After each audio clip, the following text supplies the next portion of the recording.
안녕하십니까? 우리는 많은 사람들과 관계를 맺으면서 살아가지요. 적절한 거리를 유지하는 것이 참 인간관계에서 중요한 것 같습니다.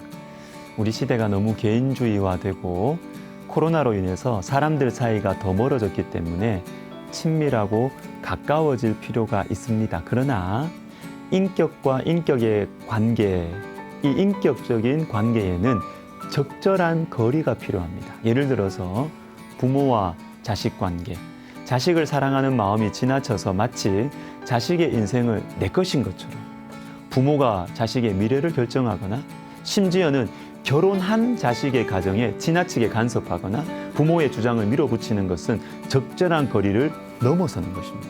친구나 부부관계도 마찬가지입니다. 여러분, 종속관계라는 말을 들어보셨습니까? 친구나 배우자를 너무 믿고 너무 의지해요. 언뜻 보면 좋아 보입니다. 그런데 그 정도가 지나쳐서 아예 그 사람에게 매여버리고 집착을 하게 될 수가 있습니다. 너무 가까워진 것이죠. 적절한 거리가 필요합니다.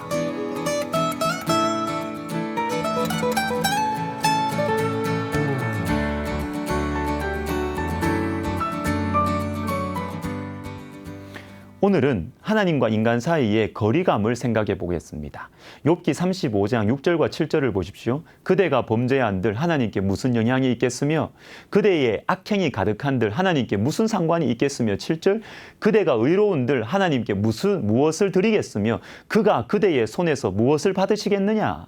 하나님은 인간의 어떠함에 영향을 받지 않으신다고 말합니다. 12절과 13절도 보십시오. 그들이 악인의 교만으로 말미암아 거기에서 부르짖으나 대답하는 자가 없음은 헛된 것은 하나님이 결코 듣지 않으시며 전능자가 돌아보지 아니하심이라. 하나님은 너무 거룩하셔서 인간이 교만한 마음으로 헛된 마음으로 부르짖는 것에 대해서는 돌아보지도 않으신다는 것입니다. 그럴 수 있습니다. 여러분, 하나님은 우리의 어떠함에 영향을 받지 않으십니다. 우리가 실수했다고, 우리가 죄를 지었다고 하나님의 나라가 완전히 무너지는 것 아니에요. 또 관련해서 신앙이 좋으신 분들, 열정이 많으신 분들이 빠질 수 있는 착각이 있습니다. 내가 아니면 우리 교회 안 된다. 내가 아니면 이 일은 실패한다. 여러분, 아닙니다. 우리가 없어도 하나님은 일하실 수 있습니다. 우리의 능력, 우리의 선행, 우리의 헌신이 중요하지만 하나님은 거기에 집착하지 않으세요. 하나님은 우리와 다르십니다. 우리보다 훨씬 크시고 훨씬 능력이 많으십니다. 민수기 23장 19절에 하나님은 사람이 아니시니, 이 사실을 정말로 아는 사람은 하나님을 경외합니다. 하나님과의 친밀함 좋아요. 그러나 친밀하다고 함부로 하면 안 되지요. 다니엘 10장 12절을 보십시오. 그가 내게 이르되 다니엘아 두려워하지 말라. 내가 깨달으려 하여 내 하나님 앞에 스스로 겸비하게 하기로 결심하던 첫날부터 내 말이 응답받았으므로 내가 내 말로 말미암아 왔느니라. 다니엘이 장차 일어날 큰 전쟁에 대한 환상을 보고 그 환상의 의미가 무엇인지 하나님의 지혜를 받고 싶었습니다. 그런데 어떻게 했습니까?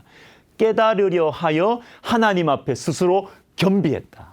여러분, 읽진 않았지만 앞에 나온 말씀에는 다니엘이 21일 동안 슬퍼하고 음식과 외모를 절제했다고 나옵니다. 여러분, 다니엘은요, 누구보다 하나님과 친밀했습니다. 그러나 친밀하다고 해서, 가까운 관계라고 해서 함부로 하지 않았어요. 스스로 겸비했습니다. 지혜를 알기 위해서 하나님 앞에서 절제했다는 거예요. 이것이 바로 성경이 말하는 하나님과 인간 사이의 거리감입니다. 잠언 첫 부분에 보시면 하나님께서 주시는 이 지혜의 목적이 나와요. 다윗의 아들 이스라엘 왕 솔로몬의 잠언이라. 이는 지혜와 훈계를 알게 하며 명철의 말씀을 깨닫게 하며 지혜롭게 공의롭게 정의롭게 정직하게 행할 일에 대하여 훈계를 받게 하며 어리석은 자를 슬기롭게 하며 젊은 자에게 지식과 근신함을 주기 위한 것이니. 알게 하며 깨닫게 하며 지혜롭고 바르게 행하도록 하고 슬기롭게 하고. 좋아요. 지혜가 주는 이 상식적인 유익 아닙니까? 그런데 4절 마지막을 보세요. 지식과 근신함을 주기 위한 것이니. 여러분, 하나님을 만나서 우리가 하나님의 지혜를 얻게 되면 근신함이 생깁니다. 세상의 지혜로 가득 차면 사람이 교만해져요. 막 함부로 해요. 막 교만해져요. 그러나 하나님의 지혜를 얻게 되면 근신함이 생깁니다. 하나님을 만났다고, 하나님과 가까워졌다고 함부로 다 하는 것처럼 아니에요. 하나님을 정말로 만나게 되면 근신하게 되고 스스로 겸비하게 되는 것입니다. 그러나 여러분, 반대로 하나님과 너무 멀어지시면 또 안 돼요. 근신하고 겸비하는 것이 필요하지만 하나님과 멀어지시면 안 돼요. 하나님은 우리보다 훨씬 크시고 강하시지만 우리를 사랑하십니다. 우리에게 관심이 많으시고 우리의 아픔을 아십니다. 예수님을 보면 알잖아요. 요한복음 1장 14절에 말씀이 육신이 되어 우리 가운데 거하심에 우리가 그의 영광을 보니 아버지의 독생자의 영광이요 은혜와 진리가 충만하더라. 하나님의 은혜와 영광과 진리가 충만하신 예수 그리스도께서 우리와 똑같은 육신이 되셔서 우리 가운데 오셨습니다. 하나님은 우리에게 관심이 많으십니다. 우리와 가까이 하고 싶어 하십니다. 히브리서 4장 15절 16절 우리에게 있는 대제사장은 우리의 연약함을 동정하지 못하실 리가 아니요 모든 일에 우리와 똑같이 시험을 받으시니로되 죄는 없으시니라. 그러므로 우리는 긍휼하심을 받고 때를 따라 돕는 은혜를 얻기 위하여 은혜의 보좌 앞에 담대히 나아갈 것이니라.